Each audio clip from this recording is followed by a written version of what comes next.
Hi guys, and welcome to Watch It Wednesday, Finish It Friday, episode 52. So we've done a year's worth of these now. Now it may have been longer than a year because there are some weekends where I was not recording. But yes, a year's worth. So I'm very excited about that. So let's get to the pieces you'll need for today's card. Let me take out my cutter. Alright, so first you're going to need a base card. It can either be 8.5 by 5.5 scored at 4 1/4. In this case, I'm going to use a 4 1/4 by 11 scored at 5.5. You're going to need a layer. Of course, that's 4 by 5 1/4. That's one layer down.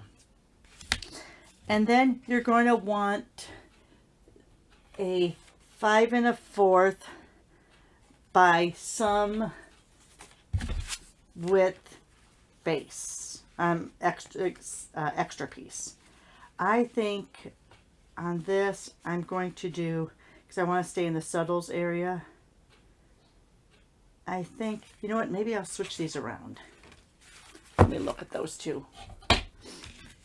Maybe I'll do this as my layer and this as my any length. Yes. Alright, so this is already 5 1/4 and we're going to make a layer. I'm going to do it at 2 3/4. But now, this is not set in stone.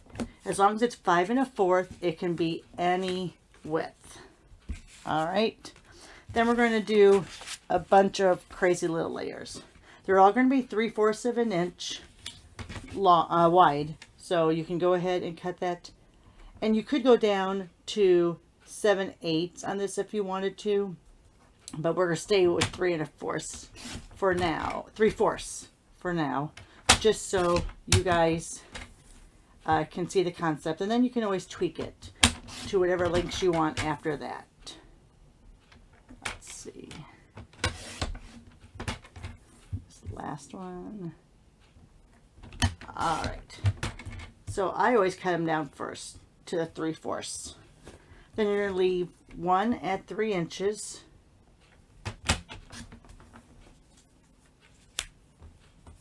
You're going to have two that are 2.5.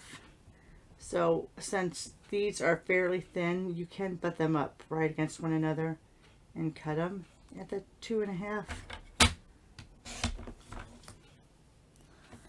And then these are, for what I've done, these are 1.5. Depending on what size of cardstock you started with, you may not have that. You may have to cut that down, or you may have to add additional. Alright, so let's bring this over here. So we have your base. You have one layer down. You have a 5 1/4 by some width. And then you're going to have a 3 1/4 by 3, 2 3 1/4 by 2.5, and 2 3 1/4 by 1.5. And then a scrap for a sentiment. Then that's optional. Alright guys, that's it. Thanks a lot, and we'll see you on Friday to finish this up.